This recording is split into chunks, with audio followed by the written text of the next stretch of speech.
জি। আচ্ছা, এই ডালিমের ওয়াইফকে উঠা নেওয়ার ঘটনাটা আপনি আসলে কোথায় দেখেছেন বা শুনেছেন আপনার এই জীবদ্দশাতে? মানুষ বলেছে, আমি মুখে মুখে শুনেছি, আমি পড়িনি কোথাও। লোকে বলেছে, আমি জি নিশ্চিত খুব কম মানুষ ডালিমের বইটা পড়ে জেনেছে বা এটা শুনেছে মানুষ, তাই না? জি জি আজ জি। পর্যন্ত আজ পর্যন্ত গাজী গোলাম মোস্তফার ফ্যামিলির কোনো ভাষ্য কি শুনেছেন? না, এটা জানতাম না। গাজী গোলাম মোস্তফার শেখ কামালের কথাই জানতাম। গাজী গোলাম মোস্তফা কিভাবে ঢুকলো এই ক্যারেক্টার, সেটা তো কালকে শুনলাম। এটা আপনি চমৎকার বলেছেন। আসলে আসলে এরপরে তার কিছু বলার থাকে না আপনাকে। হ্যাঁ, শুনেছি তো শেখ কামালের কথা, গাজী গোলাম মোস্তফা আসলো কোত্থেকে? প্রশ্নই তো কমন পড়ে নাই। আচ্ছা, না না না এখন না। এখন ব্যাপারটা হচ্ছে ইসমাইল ভাই, আমরা কিন্তু কেউ হ্যাঁ, গাজী গোলাম মোস্তফার বক্তব্যটা শুনিইনি। না। ঘটনাটা হলো যে একটা ছোট ক্লাস 5 আর 6 পড়ুয়া একটা বাচ্চা বাপ্পি নামে এক লোকের চুল টান দিয়েছে। তাদের কথা হচ্ছে, কেন বাপ্পির বিবরণটা আপনাকে আমি দিয়ে নেই।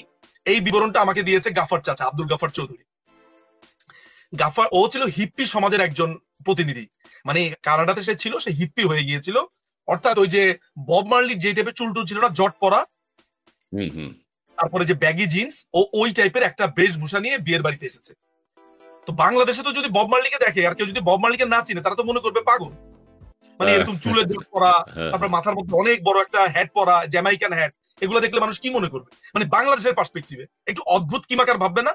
অবশ্যই অবশ্যই। ক্লাস 5 আর 6 এর একটা বাচ্চা তার চুল ধরে টান দিয়েছে, অন্যায় করেছে। একটা জি। 5-6 এর বাচ্চা কি পারে বলেন তো ভাই? করেছে, করেছে। বাপ্পি ঘুরে ছেলেটাকে একটা চড় মেরেছে। আমরা কি সেই চড়ের কথা একবারও বলেছি না। যে ভাই আচ্ছা, আপনি তাই বলে একটা ছোট বাচ্চাকে চড় মারবেন? আপনি তার প্যারেন্টস খুঁজে বিচার দিতে পারতেন। ডালিম কিন্তু সেই চড়ের কথা বলেনি।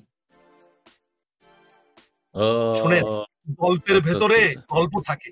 ডালিম এটা ঠিক, বাপ্পি বলেছে যে তোমরা এমন করছো কেন, 2 বা 3 বার বলার পরে তখন তখন আপনার ওরা আবার টান দিয়েছে, বাচ্চা পোলাপান মজা পাইছে। তখন শুনে বাপ্পি হ্যাঁ। ঠাস করে গাজী গোলাম মোস্তফার ছেলেকে একটা চড় মারে। ওর এইখানে বাচ্চা ছেলে তো, ওর এখানে 5 আঙ্গুল পুরো বসে যায় বিয়ে বাড়িতে। ওরা তো ওই দাওয়াতে ছিল, ইনভাইটই ছিল, রাইট? এক্স্যাক্টলি ওই হিট অফ দ্য মোমেন্টে ঘটনাগুলো ঘটে গেছে। কিন্তু আমি একটা বারের জন্য বলছি না এই পুরো ঘটনাটা ভালো হয়েছে। আমি খালি বলছি যে আপনি কি দুপক্ষ শুনেছেন?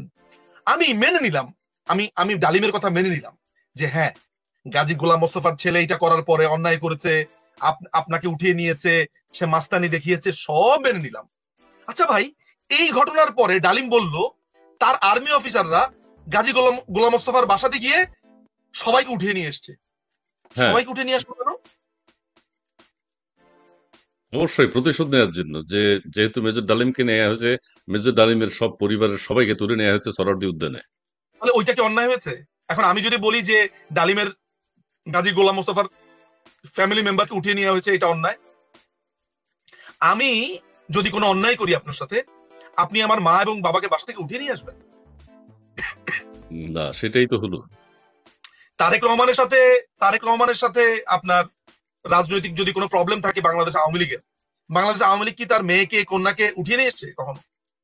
বা কোনো কোনো ক্যাডার বা কেউ কখনো কোনোদিন মানে এরকম কি হয়েছে যে তুমি অন্যায় করেছো তাকে আমি এটার জন্য নিয়ে এসেছি?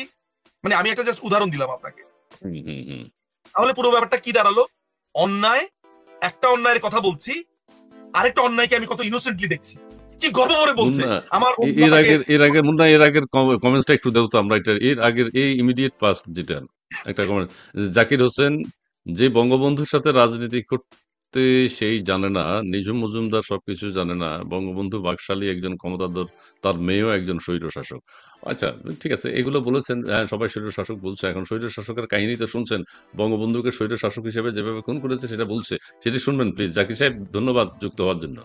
জাকির সাহেবকে অনেক ধন্যবাদ। জাকির সাহেবের কাছে আমার খুবই বিনীত প্রশ্ন, আপনি আমাদের বা অনুরোধ, আপনি এই প্রোগ্রামটা দেখতে থাকুন, আপনি প্রশ্ন করুন। আপনি আপনি বাংলাদেশ আওয়ামী লীগকে দেখতে পারেন না, বঙ্গবন্ধু কন্যাকে দেখতে পারেন না, বঙ্গবন্ধুকে দেখতে পারেন না, দেখতে পারেন না যেন আপনার চোখটাও অন্ধ না হয়ে যায়। প্রশ্ন করুন। আচ্ছা ঠিক আছে, আমার উনাদেরকে খারাপ লাগে, বাট এই কাজগুলো কি ঠিক যে আমি মুক্তিযুদ্ধের সময় সেট করেছি যে আমি ওকে মেরে ফেলবো, বঙ্গবন্ধুকে মেরে ফেলবো? আমি গাজী গোলাম মোস্তফার উপরে রাগ, তাই গাজী গোলাম মোস্তফার পুরো ফ্যামিলিকে আমি উঠে নিয়ে ক্যান্টনমেন্টে নিয়ে আসবো? হুম হুম হুম। ওয়াই? এটাই তো আনা হয়েছে, হ্যাঁ। আচ্ছা, খেয়াল করে দেখেন, আমি তো আইনজীবী, আমি ওই জায়গাগুলোকে প্রত্যেকটা জায়গাতেই ফোকাস করা আমার কাজ। আচ্ছা, এরপরে বঙ্গবন্ধুর বাসাতে আনলো। ডালিমের বই বলছে যে অনেক ঘটনার পরে গোলাম মোস্তফাকে মাপ চাইতে বলা হলো, গোলাম মোস্তফা মাপ চেয়েছে, অনেক ঘটনার পরে বঙ্গবন্ধু কথা দিলেন এইটার সুষ্ঠু বিচার তিনি করবেন। দুপক্ষ খুশি, খুশি বলতে ওকে ফাইন, দেখি আপনি কি বিচার করেন। তারা চলে গেল, মাথা রাখবেন তারা চলে গেল। আচ্ছা, এখানে আমি একটু বলি, একটু একটু ইন্টারাপ্ট করি। ওই যে গাজী সাহেবকে তো বললো যে ডালিম সাহেবের ওয়াইফের পা ধরে মাপ চাইতে বলছে বঙ্গবন্ধু, হ্যাঁ, মানে ওই কত উনি বিনয়। পা ধরতে গিয়েছে, তখন নিমি বলছে ও আমার শরীর গা ছুতে পারবে না। হ্যাঁ, ও সরে হ্যাঁ আসলো, কারণ এই বইয়ের ভিতরে তাই লেখা আছে এবং এটা ডালিমের কথার সাথে মেলে। এবং এটাও বলেছে তুই গিয়া ওদের মেয়েরে উঠা দিয়ে আসবি, ওই বাড়িতে গিয়া রাইট। কন্যা সম্পাদন করে আসবি। হ্যাঁ হ্যাঁ, হ্যাঁ হ্যাঁ হ্যাঁ। যদিও ডালিম এটাকে বলছে এটা মোরলগিরি করেছে। ভাইরে, আজকে এই কথা বলে জীবনে কত মারামারি করলাম, ছোটবেলাতে কত কিছু করলাম, আমাদের মুরব্বীরা এসে দুই পক্ষকে মিলিয়ে দিয়েছে। আমি যদি এরকম ডালিমের মতো এরকম মানে এই ধরনের ছেঁচড়া হতাম, তাহলে 50 বছর পরে নিজের অপকর্ম ঢাকার জন্য এইসব এইসব ঘটনাকে আনতাম, বড় হাইলাইট করতাম। ভাই, আপনি মারামারি করেন নাই ছোটবেলাতে? মুরব্বীরা মুরব্বীরা মিলিয়ে দেয়নি? আপনার চাচা মামা জি এরা জি ছিল জি না? জি জি জি আপনি জি। ওদেরকে মোরল বলেন? না। আচ্ছা, আমি আচ্ছা, ধরে নিলাম। এখানে আমি দর্শকের হয়ে আরেকটা প্রশ্ন করি। ওখানে আমরা ডালিম সাহেবের যে বক্তব্য শুনেছি, সেখানে বলেছেন যে বঙ্গবন্ধু রিকোয়েস্ট করেছে ওই যে সোহরাওয়ার্দী উদ্যানের যে সেনাবাহিনীর যে কর্মকর্তা ছিলেন, সম্ভবত মমিন সাহেব, তাকে রিকোয়েস্ট করেছেন যে গাজী সাহেবের ফ্যামিলিদেরকে ছেড়ে দেওয়ার জন্য, এটা মিউচুয়াল আন্ডারস্ট্যান্ডিং হচ্ছে একটা। সেনা প্রধানও ফোন করেছেন। কাজে এত বিনয়ী হওয়ার, এবং মেজর ডালিম সাহেবের সাথে খুব ভালো ব্যবহার করছেন তখন সেখানে, কিন্তু ওনারা কিছুই মানছেন না। এইটাকে আপনার কি মনে হচ্ছে? মানে আমার কাছে তো মনে হয় যে সাংঘাতিক ব্যাপার। মানে সেনাবাহিনীর চেইন অফ কমান্ড তাহলে মোটামুটি বলা যাচ্ছে যে মানে মানে চেইন অফ কমান্ডের কি অবস্থা ছিল তাহলে, যে একজন মানে সর্বাধিনায়ক সেনাবাহিনীর তো প্রধান বঙ্গবন্ধু ছিলেন, তার হুম। কথাও শুনছে না। না। এবং এটা একটা ভয়ঙ্কর, এটা আপনি ভালো একটা জায়গাতে ফোকাস করেছেন। এটা একটা আলাপের জায়গা। তার তার মানে সেই সময় সেনাবাহিনীর একটা চিত্র দেখা যায়, এবং তারা শফিউল্লাহকেও মানছে না। আচ্ছা, না। তো বঙ্গবন্ধু বললো আমি বিচার করব। এখন আপনি যদি আমাকে একটা ঘটনাতে বলেন যে নিজুম ভাই, আমি আপনার একটা কথা দিলাম বিচার করব, আমার একটা রিজনেবল কতদিন সময় আপনাকে দেওয়া উচিত, বা কতক্ষণ সময় দেওয়া উচিত? 5-7 দিন তো একটা সময়। ঠিক আছে, রিজনেবল, এর মধ্যে একটা। হুম হুম হুম রিজনেবল, তাই না? হুম আমি ধরে হুম। নিলাম রিজনেবল টাইম 3 দিন, আমি আরো আচ্ছা, কমা 3 দিন। দিলাম। আমি 3 দিন অপেক্ষা করব না? করব, অবশ্যই। করব। অথচ ডালিমের বই থেকে আমি পাই পরের দিন সকালে সে ক্যান্টনমেন্টে গিয়ে পাল্টি খেয়ে গেল। সে বলল যে না, আমি মানি না। সে 3টা শর্ত দিল। কে তাকে প্ররোচিত করলো? ওইখানে মেজর হাফিজের নাম বলছে, জিয়াউর রহমানের নাম বলছে, আরো সেনা অফিসারদের নাম বলছে। তারা বলছে না, এটা সেনাবাহিনীর উপর একটা আঘাত, এইভাবে হবে না, তুমি কিসের বঙ্গবন্ধু বিচার করবে, এই বিচার আমরা করব। মানে বিচার আর্মি করবে, দেশের আদালত করবে না, আইন করবে না, এই বিচার আর্মি করবে। প্রমাণ চান? প্রমাণ দিচ্ছি। এখানে 3টা পয়েন্ট ওরা দাবি তুলেছে।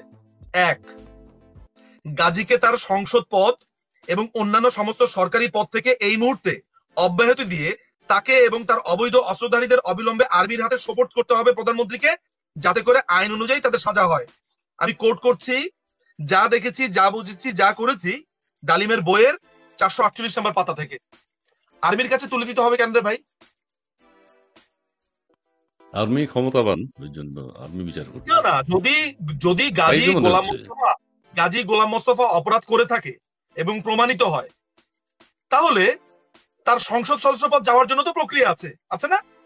আচ্ছা আচ্ছা। ওটা মেনটেন করবে না? বাংলাদেশের কোন আইনে আছে একটা সিভিলিয়ানকে আর্মির হাতে তুলে দেওয়া?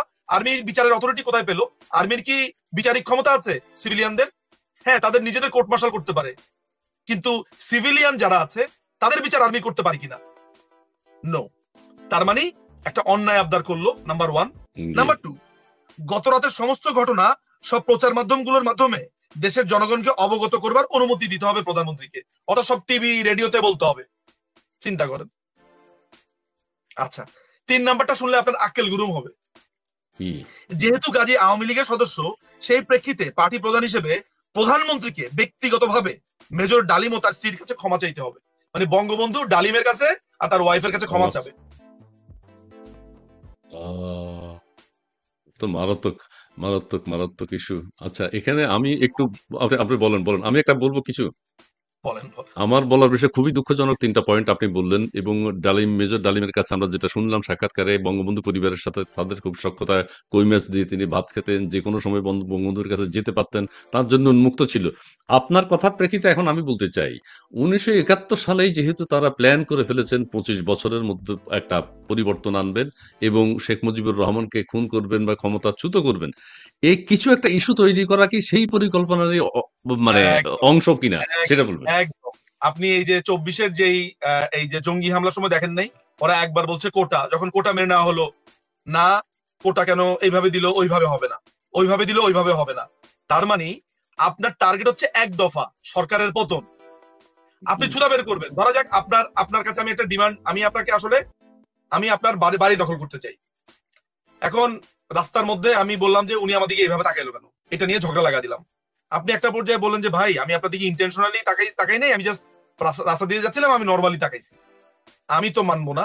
একটা পর্যায়ে ধরেন মানুষজন জড়ো হয়ে গেল, তারা বিচার করে দিল যে আরে ভাই এত ছোট ব্যাপার আপনি এত বড় নিলেন, মানল, আচ্ছা ঠিক আছে ঠিক আছে ঠিক আছে এরকম করলো। কিছুক্ষণ পরে বলবো যে না ভাই, উনি আমার দিকে চোখ চোখ তুলে তাকানোর সময় দাঁত খিচাইছেন। অর্থাৎ একটার পর একটা আমি ছুতা বাইর করতেছি। অর্থাৎ এই জিনিসটাকে ধরে ধরে আমি মঞ্জিলে মোর্শেদে পৌঁছাইতে চাই। মঞ্জিল মোর্শেদ কি? আচ্ছা, মঞ্জিল মোর্শেদ হচ্ছে বঙ্গবন্ধু সরকারকে উৎখাত করতে চাই। আচ্ছা, তাইলে এবার আমি হ্যাঁ, বলুন, বলুন, বলুন প্লিজ। তাহলে এত বছর ধরে যে মিথ প্রচলিত ছিল যে বঙ্গবন্ধু সরকারের বাকশাল, রক্ষী বাহিনী, পুরোটাই ভুয়া। ভুয়া, ভুয়া, ভুয়া।